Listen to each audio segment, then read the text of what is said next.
Good afternoon, Central Texas. Looking out over Killeen. Flags aren't moving quite as well as they were yesterday at this time. Thankful for a bit calmer of a day in terms of our winds. Now, we've still been gusting across the viewing area up to 15, 20 at times. But again, hey, at least it hasn't been 35 miles an hour today. Thankful for the sunshine and temperatures right around 65 to 70 degrees. Most of us did top out just below 70, 67 in Killeen. Completely sunny conditions for right now. Very calm weather pattern for the time being. You can see statewide cooler temperatures post last cool front. 69 in Houston right now, 73 in Corpus, 62 up in Amarillo. So a lot of 60s, a lot of sunshine, and cool and calm weather throughout most of the southern U.S. right now. There's a couple of storm systems on the coastlines. Other than that, calm and quiet. Wind gust forecast shows this isn't going to last long because it's going to get windy again. And we've been saying that daily now for it feels like a few weeks. So yeah, today was nice while we had it, right? Winds will be out of the south and gusting up to 30 miles an hour by lunch tomorrow. And we could have some gusts just over 30 miles an hour on Saturday as well. As you can see, fast forward to Sunday. Essentially the same thing. Now we will have that elevated risk for grass fires to be popping up as we roll on into tomorrow. I haven't seen a red flag warning issued thus far, but we're still going to have those conditions in place either way. So just notating that.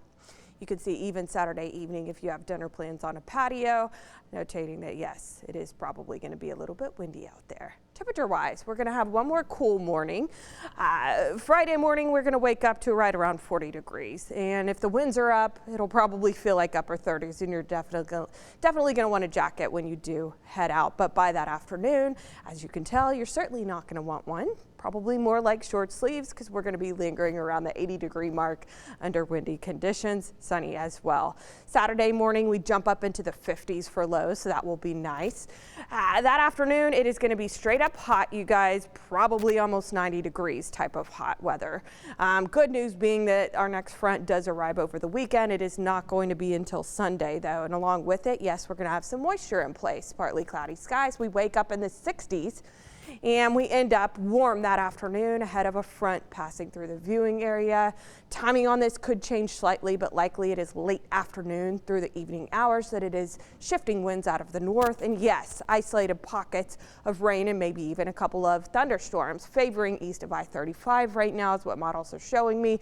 But they're not quite in agreement yet. So I would say as we roll on into the next 24 to 48 hours, we're going to hone in on potentially what the thunderstorm activity could look like. Again, that window is going to be Sunday in the PM hours. Looking like next week is probably warm. I would go ahead and assume windy as well. That is just how we're trending right now. There is an isolated risk for a couple of these thunderstorms to get on the rowdy side. Greatest risk on Sunday in the PM hours, if that were to happen, would be straight line winds and hail. Lots and lots of 80s for this official first week of spring's forecast. By the way, I just found out it is free ice cream cone day at Dairy Queen today. It is not too late, you guys. I know we're only at like 68 degrees, but go wait in that line. Bailey. I might just have to do that after the 6 o'clock. That sounds good.